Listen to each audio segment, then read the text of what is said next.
dans les profondeurs rougeoyantes de Mars, là où le ciel lui-même saigne d'une lueur cramoisie, s'élève une prière mécanique. Des milliards de voix synthétiques scandent en binaire, psalmodient en chant mechanicus, murmurent des litanies à la gloire d'un dieu fait d'acier et de circuits. C'est le battement de cœur de l'Adeptus Mechanicus, la prêtrise de Mars, gardienne des secrets technologiques de l'humanité. Sans eux, l'Imperium s'effondrerait en quelques mois. Sans leur forge, les armées de l'empereur ne seraient que chair nue face aux ténèbres. Sans leur savoir jalousement gardé, l'humanité retomberait dans la barbarie primitive dont elle a émergé il y a des millénaires. Bienvenue dans le sanctuaire du dieu machine, là où la chair rencontre l'acier, où la foi se mesure en ampères et en voltage, où chaque vis tournée est une prière, et chaque engrenage qui s'enclenche, un sacrement.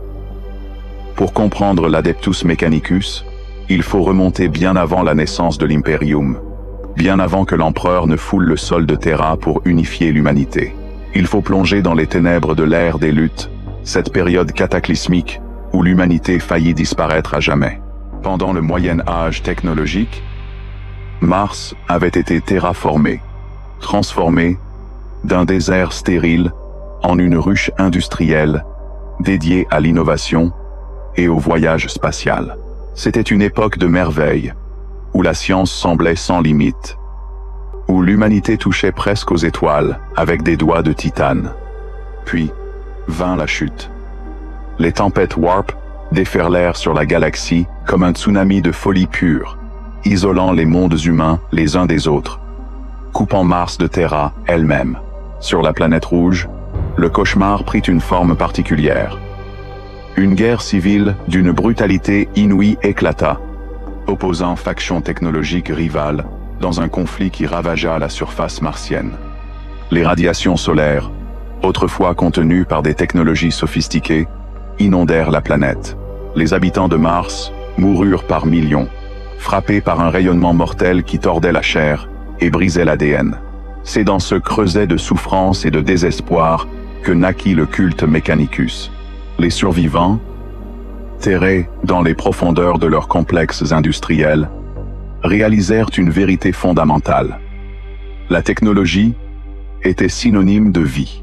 Seules les machines les protégeaient du rayonnement meurtrier.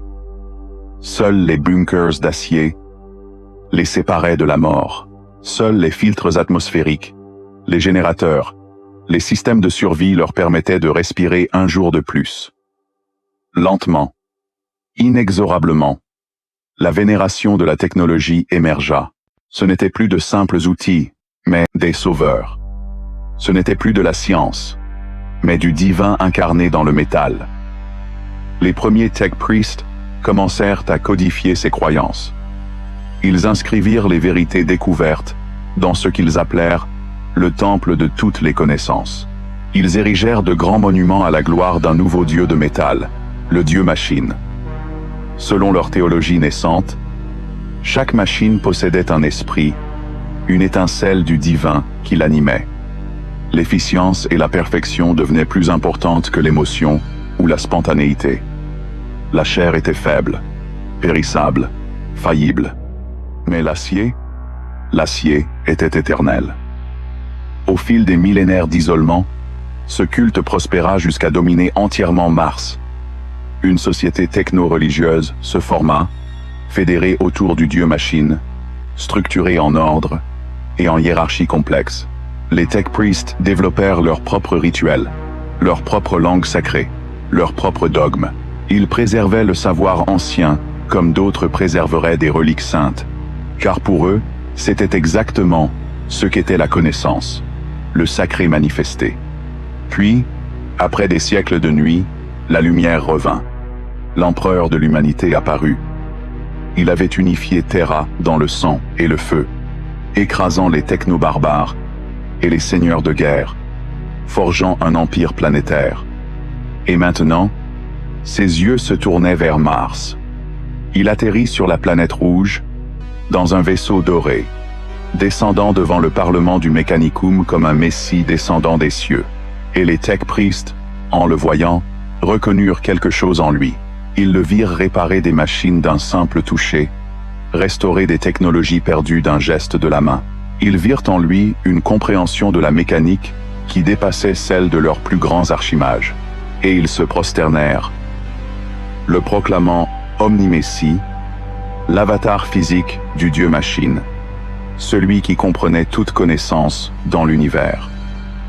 L'empereur, pragmatique comme toujours, accepta cette vénération. Il ne croyait pas au Dieu, lui qui prêchait la vérité impériale séculaire, mais il avait besoin de Mars. Il avait besoin de ses forges, de ses chantiers navals, de sa capacité industrielle pour mener sa grande croisade à travers les étoiles.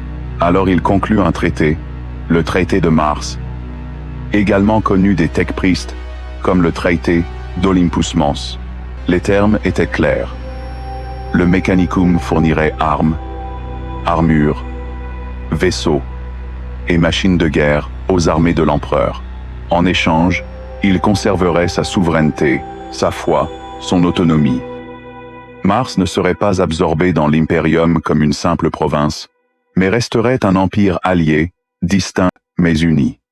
Le fabricateur général de Mars recevrait un siège permanent parmi les hauts seigneurs de Terra, égal en pouvoir aux plus grands dignitaires de l'Imperium. C'était un mariage de convenance, certes, mais qui allait façonner l'histoire de l'humanité pour les 10 000 ans à venir. Pendant la grande croisade qui suivit, le Mechanicum prouva sa valeur 1000 fois. Ces légions de Skitarii marchèrent aux côtés des Space Marines. Ces titans colossaux écrasèrent des civilisations entières. Ces flottes exploratrices redécouvraient des mondes forges perdus depuis l'ère des luttes. Des centaines de mondes chevaliers furent retrouvés. Leurs nobles pilotes de marcheurs de combat jurèrent allégeance aux dieux machines. L'empire du Mechanicum s'étendit à travers la galaxie, jusqu'à compter des centaines de mondes forges, chacun dédié à la production industrielle et à la vénération du sacré métal. Mais comme toujours dans Warhammer, la trahison guettait. Lorsque l'hérésie d'Horus éclata, déchirant l'Imperium naissant en 2 camps ennemis, le Mechanicum ne fut pas épargné. Kelbor Hall, le fabricateur général de Mars lui-même, déclara son allégeance à Horus. Son ambition et sa soif de connaissance interdite l'avaient corrompu, le poussant dans les bras des dieux sombres du chaos. Le schisme de Mars commença. Une guerre civile amèrement combattue, qui vit des légions de Skitarii s'affronter, des titans se battre en duel, des Tech-Priest s'entretuer dans les couloirs de leur propre forge. Ceux qui se tournèrent vers le chaos devinrent à jamais le Dark Mechanicum, le Mechanicum noir. Ils osèrent fusionner des démons avec les esprits machines de leurs engins de guerre, créant des abominations tordues qui bafouaient toutes les lois sacrées de l'ordre et de la raison.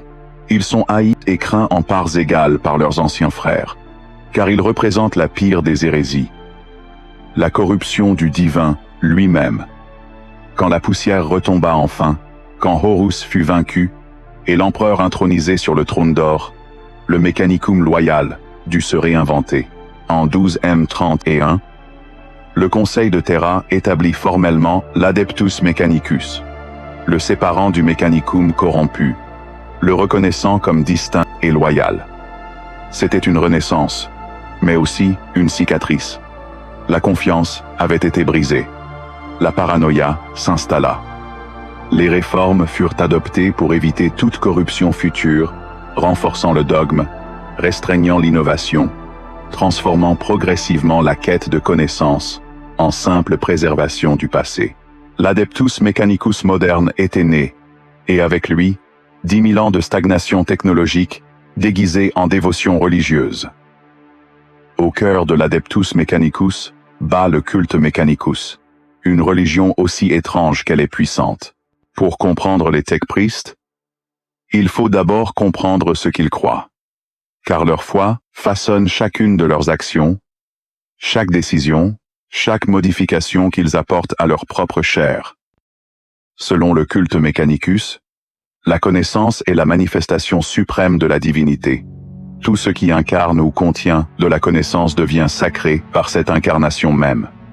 Les machines, ces merveilles de perfection planifiées et de fonctions optimisées, ne pourraient avoir émergé que d'une source divine.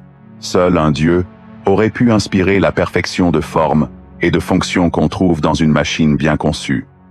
Ce Dieu, c'est le Dieu machine, connu également sous le nom de Deus Mechanicus. Mais contrairement aux anciennes religions abrahamiques de Terra, le Dieu machine n'est pas une personne. C'est une force spirituelle immanente dans l'univers, omnisciente et omnipotente, qui gouverne toute la machinerie et toute la connaissance. Pour des raisons que seuls les plus hauts archimages prétendent comprendre, il a désigné l'humanité comme son peuple élu, révélant ses véritables desseins et ses machines à travers des prophètes choisis. Et pour interagir avec le monde physique, il était prophétisé qu'il créerait un avatar physique, appelé l'Omni-Messie. Officiellement, pour l'Adeptus Mechanicus orthodoxe, l'empereur est cet Omni-Messie. C'est la position qui permet à leur culte de coexister avec le credo impérial, même si cette coexistence est tendue. Le culte impérial proclame que l'empereur est le seul dieu de l'humanité, tandis que les tech-priests le vénèrent comme une facette du dieu machine. C'est un compromis qui ne satisfait pleinement aucune des deux parties, mais qui maintient la paix et l'impérium fonctionnel. Officieusement cependant, les choses sont bien plus troubles. Certains tech-priests murmurent que le véritable dieu machine est bien plus ancien que l'empereur. Les archives les plus secrètes de Mars parlent d'une période avant la venue de l'empereur, où les hommages étaient rendus à une divinité différente. Certains poèmes Eldars font référence à un dragon endormi sous la surface de Mars, et les implications sont terrifiantes. Si le dieu machine n'était pas ce qu'il prétend être, si c'était quelque chose d'autre, quelque chose d'ancien et de dangereux, alors toute la foi du Mechanicus serait construite sur un mensonge. Mais faire part de ces doutes serait un crime d'hérésie punissable de mort. Alors le silence règne, et la vénération continue. La trinité du culte Mechanicus ne s'arrête pas au dieu machine et à l'Omni-Messie. Il y a un troisième membre, la force motrice. C'est un pouvoir divin, ineffable et invisible, qui existe partout dans l'univers, responsable de la capacité de toute vie, mécanique ou organique, à se mouvoir de son propre chef. Parmi les tech-priests, les électroprêtres sont les plus fervents disciples de la force motrice. Ces guerriers fanatiques, divisés en deux sectes rivales, les Corpuscarii et les Fulgurites, canalisent littéralement l'électricité divine à travers leur corps augmenté. Le schisme entre ces deux sectes remonte à l'époque pré-impériale. Les Corpuscarii menaient de grandes croisades religieuses, dépensant énormément de ressources de Mars, convaincus que le pouvoir de l'Omni-Messie était infini. Les Fulgurites, eux, étaient horrifiés par ce gaspillage. Ils croyaient la faveur du dieu machine limitée et accusaient les Corpuscarii de dilapider froidement son énergie divine. Ces accusations déclenchèrent ce qu'on appelle les guerres des conduits, des batailles fratricides qui marquèrent la surface de Mars de cicatrices encore visibles aujourd'hui. La pratique religieuse du culte Mechanicus est omniprésente et complexe. Chaque action technique est précédée de rituels élaborés. Activer le moteur d'un véhicule nécessite l'application d'huile rituelle, la combustion de résine sacrée, la récitation de longues litanies. Ce n'est pas simplement de la superstition, c'est de la foi manifestée. Les tech-priests croient sincèrement que ces rituels apaisent les esprits machines, ces fragments du divin qui habitent chaque mécanisme. Le 16e dogme du culte proclame « Rompre avec le rituel, c'est rompre avec la foi ». En tant qu'êtres organiques imparfaits, les tech-priests croient devoir se fier au rituel plutôt qu'à la compréhension. Chaque tour de vis, chaque pression de bouton est précisément documentée pour chaque mécanisme qu'ils construisent ou utilisent. Ils croient fermement que la moindre déviation du rituel inviterait le désastre et libérerait des forces incontrôlables. Cette mentalité explique en grande partie la stagnation technologique de l'Imperium. L'innovation est considérée avec suspicion, voire comme hérétique. On ne crée pas de nouvelles technologies, on redécouvre les anciennes. On ne comprend pas vraiment comment fonctionnent les circuits subatomiques ou les cellules à faisceaux cristallins, mais on peut les maintenir en état de fonctionnement par la répétition rituelle exacte des procédures transmises depuis des millénaires. C'est là que la quête du savoir entre en jeu. La mission sacrée de l'Adeptus Mechanicus est de retrouver toutes les connaissances perdues pendant l'ère des luttes. Ils savent que l'humanité a oublié la plus grande partie de ces technologies, et ils luttent en permanence pour entretenir les machines dont l'espèce humaine a besoin. Le saint Graal de cette quête, ce sont les schémas de construction standardisés, ou SCS. Ces modèles, datant du Moyen-Âge technologique, contiennent les plans complets pour fabriquer des technologies avancées. Découvrir un SCS intact est le rêve de tout tech priest, un trésor au-delà de toute valeur matérielle. Pour poursuivre cette quête, l'Adeptus Mechanicus envoie des flottes exploratoires dans les profondeurs inexplorées de la galaxie. Ces expéditions passent souvent des siècles ininterrompus, loin de leur monde forge d'origine, fouillant méthodiquement des amas d'étoiles ou des nébuleuses à la recherche de colonies perdues, de vaisseaux détruits, de ruines étranges, de dépôts de connaissances cachées. C'est une tâche dangereuse, menée dans des régions hostiles. Mais la récompense potentielle justifie tous les risques. Pourtant, même quand ils trouvent de nouvelles technologies ou des exemples d'innovation, c'est souvent dangereux pour les opérateurs. La vraie connaissance a été progressivement remplacée par l'apprentissage par cœur, la compréhension par le dogme. Les événements de l'hérésie d'Horus et l'examen inquisitorial qui s'ensuivit ont limité l'échange sûr d'idées. La peur des accusations d'hérésie pèse constamment sur les tech priests, étouffant toute velléité de pensée vraiment originale.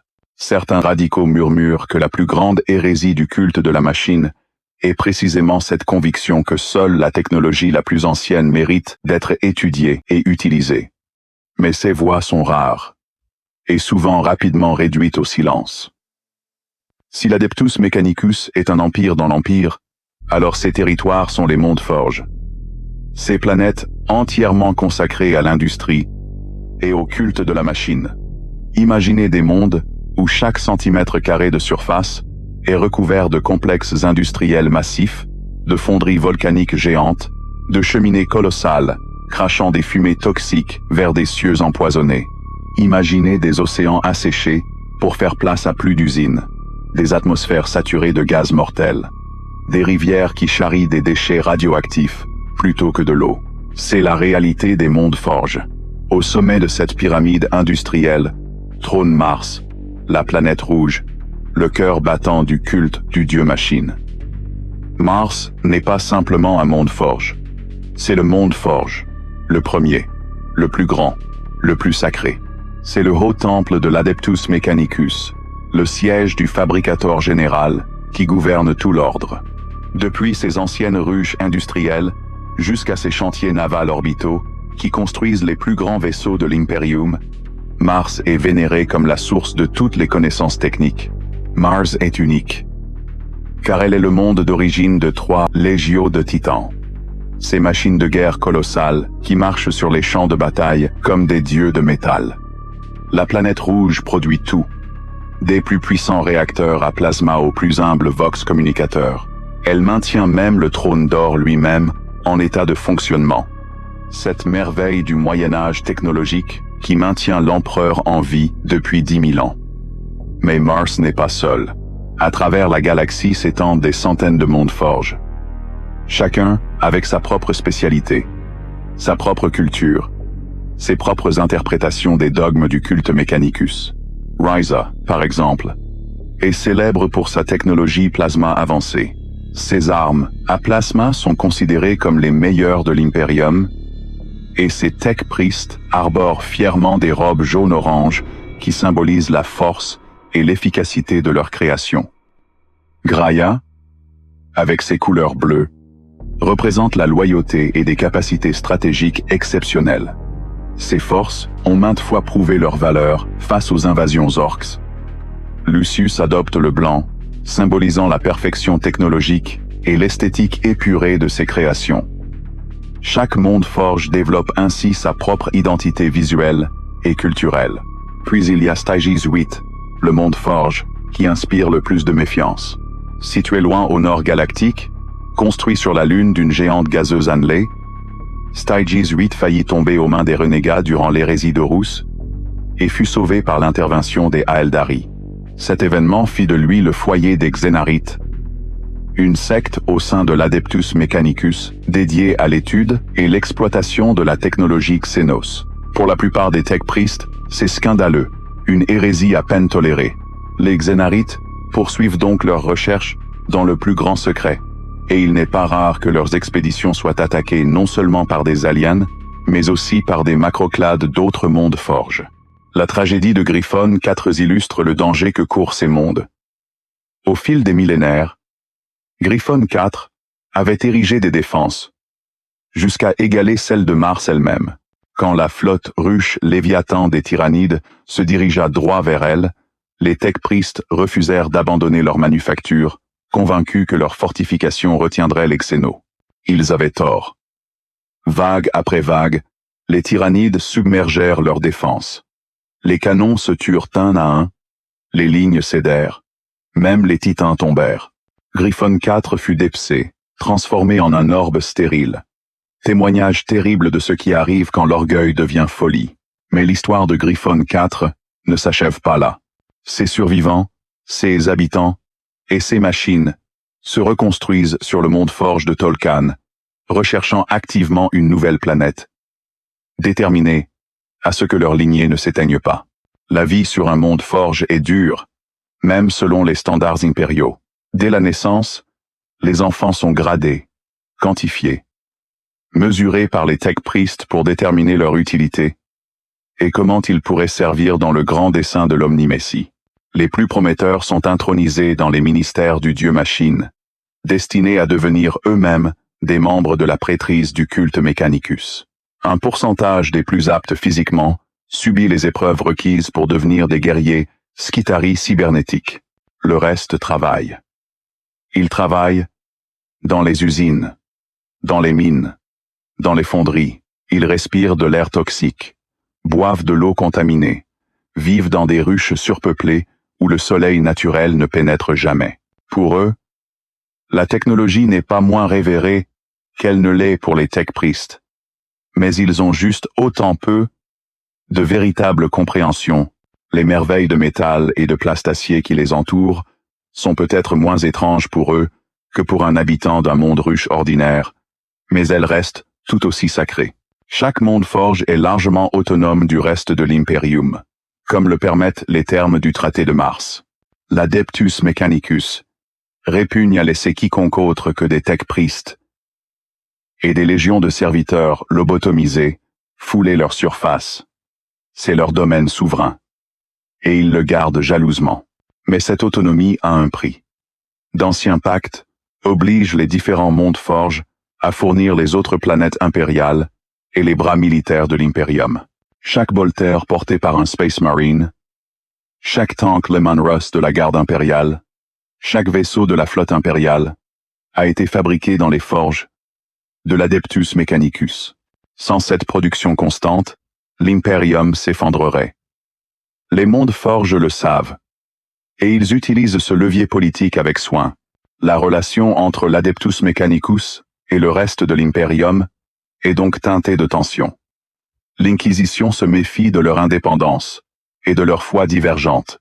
Les commandants impériaux s'irritent du fait que leurs armes et machines de guerre, les plus anciennes et les plus puissantes, sont effectivement prêtées par la prêtrise de l'Omni-Messie, qui peut théoriquement les réclamer à tout moment. Mais il y a une conviction partagée entre toute l'humanité. Les intelligences artificielles abominables, les IA, pensantes et sentientes, sont absolument hérétiques et interdites. L'écho d'une guerre historique entre l'humanité et de telles machines a laissé une cicatrice profonde, particulièrement dans l'esprit collectif du culte de la machine. Quand l'Adeptus Mechanicus part en guerre, ce n'est pas une simple armée qui marche. C'est une procession religieuse d'horreurs cybernétiques et d'automates sans âme. À la tête de ces forces se tiennent les tech priests eux-mêmes, des êtres qui ont si profondément modifié leur chair qu'ils sont à peine reconnaissables comme humains. Un novice peut n'avoir qu'un ou deux systèmes augmentés. peut-être un œil bionique, ou un mécadendrite, ces tentacules mécaniques qui poussent de leur dos ou de leurs épaules. Mais les membres les plus anciens peuvent n'avoir conservé que quelques organes biologiques dans leur corps. Leur cerveau pourrait être remplacé à moitié par un ordinateur pour consacrer plus de temps à la pensée logique sans que de stupides choses comme les émotions n'interfèrent. Leurs poumons pourraient être des soufflets de cuir et de métal. Leur cœur, une pompe mécanique alimentée par un réacteur miniature. Pour un tech priest, les composants organiques sont faibles, oubliables et ultimement jetables pour les plus grandes gloires du dieu-machine. Seuls les rituels correctement prescrits peuvent purifier les faiblesses de la chair et permettre aux illuminés d'interagir avec un esprit-machine. Ce serait un crime grave pour un tech priest de déshonorer un esprit-machine en n'accomplissant pas les rituels appropriés en sa présence. Les tech priests se divisent en différents ordres sacrés, dont un membre peut changer selon les besoins. Les ordres des magies poursuivent des agendas ésotériques aussi susceptibles de se terminer en triomphe qu'en désastre. Les génétors sondent les mystères biologiques, créant des cyborgs toujours plus étranges et massacrant d'innombrables xénos pour en exciser les secrets biologiques. Les logis incluent analystes, statisticiens et logisticiens, dont le but est de prédire les tendances futures et de faire des prévisions sur les dépenses et les besoins du Mechanicus. Les artisans créent et restaurent les armes de guerre. Mais les tech priests ne combattent pas seuls. Leur principale force militaire, ce sont les Skitarii. Les Skitarii sont des soldats cybernétiquement augmentés, des fusions d'hommes et de machines qui combattent avec une précision horlogère et obéissent aux ordres sans questionnement. Chaque monde forge opère une légion de Skitarii, divisée en macroclades, elle-même divisée en cohorts, elle-même composée de maniples. Traditionnellement, le premier macroclade d'une légion est assigné à l'accompagnement des légions titaniques ou des machines ordinatus.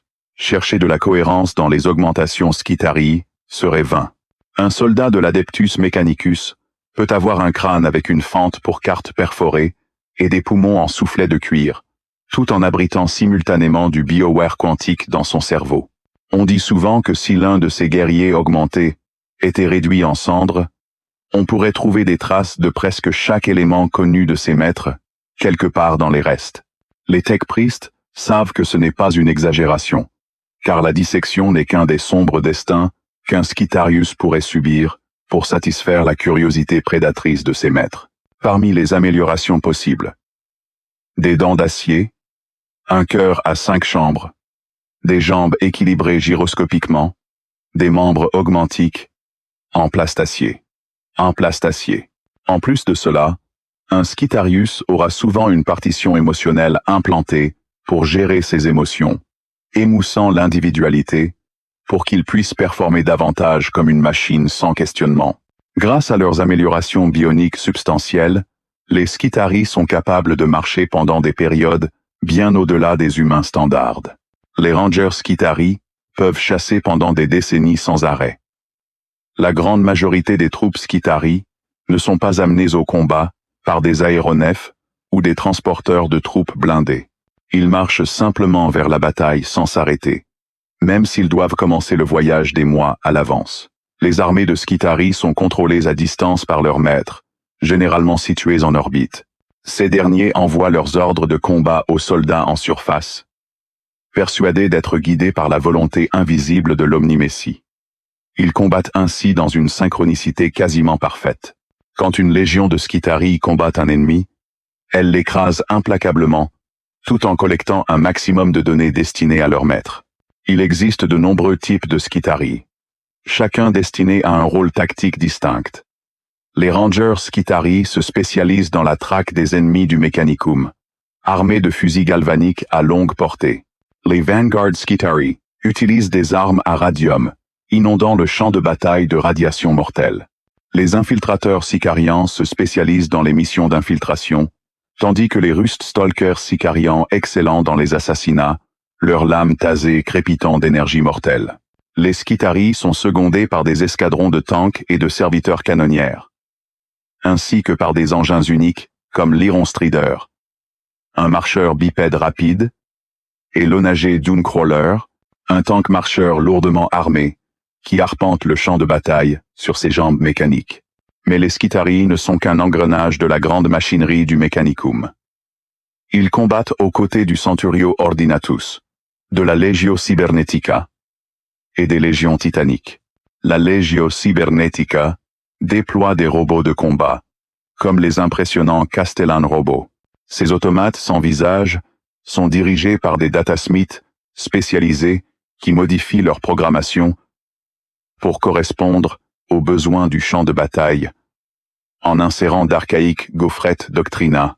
Les intelligences abominables étant la pire des hérésies, ces guerriers métalliques implacables sont rigoureusement contrôlés. Et puis il y a les titans.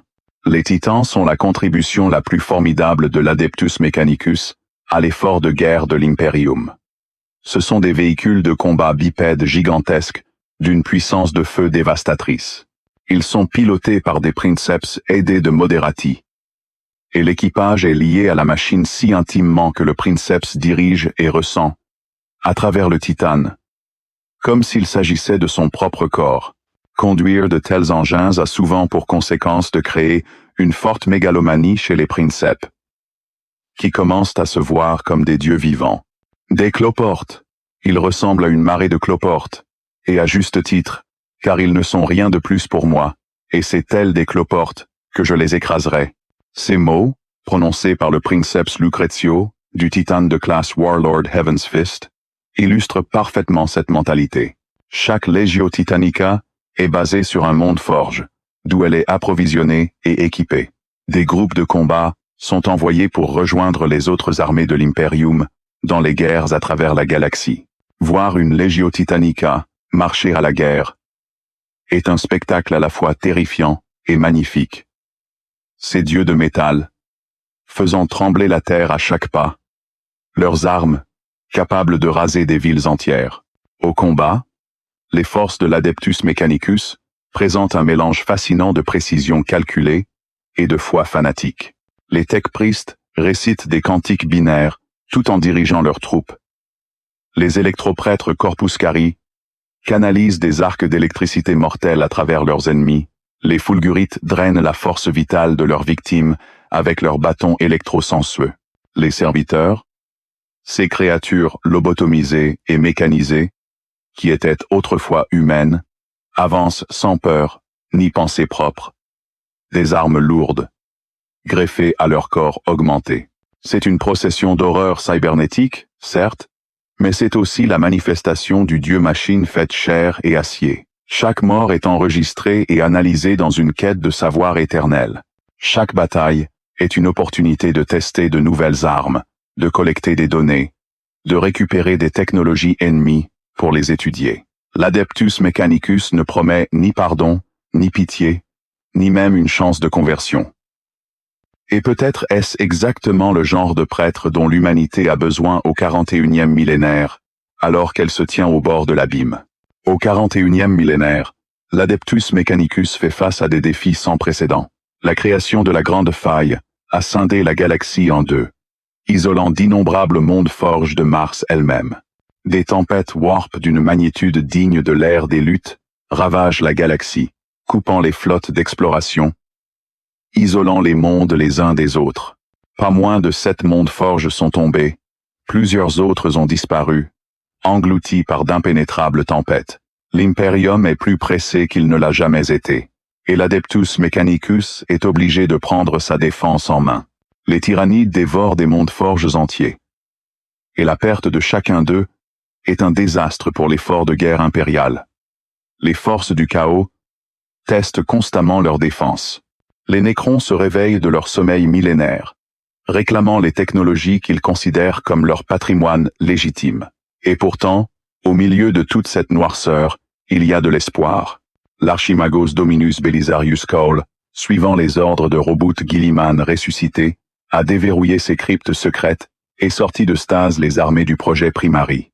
Ce tech priest radical, qui a vécu pendant 10 000 ans, grâce à la technologie de clonage et au transfert de conscience, représente peut-être ce que l'Adeptus Mechanicus pourrait être s'il embrassait vraiment l'innovation, plutôt que de simplement préserver le passé. Mais Cole est aussi controversé. Beaucoup le considèrent comme un hérétique, trop disposé à expérimenter, trop audacieux dans ses modifications des œuvres sacrées du passé. Il marche sur une ligne fine entre génie visionnaire et tech hérétique condamnable. C'est le dilemme central de l'Adeptus Mechanicus moderne.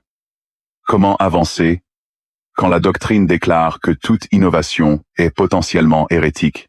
Comment survivre dans un univers qui devient de plus en plus hostile quand la compréhension technique diminue de génération en génération? Même le trône d'or, pierre angulaire de l'Imperium, s'avère au-delà de la capacité de l'Adeptus Mechanicus à le réparer et le maintenir.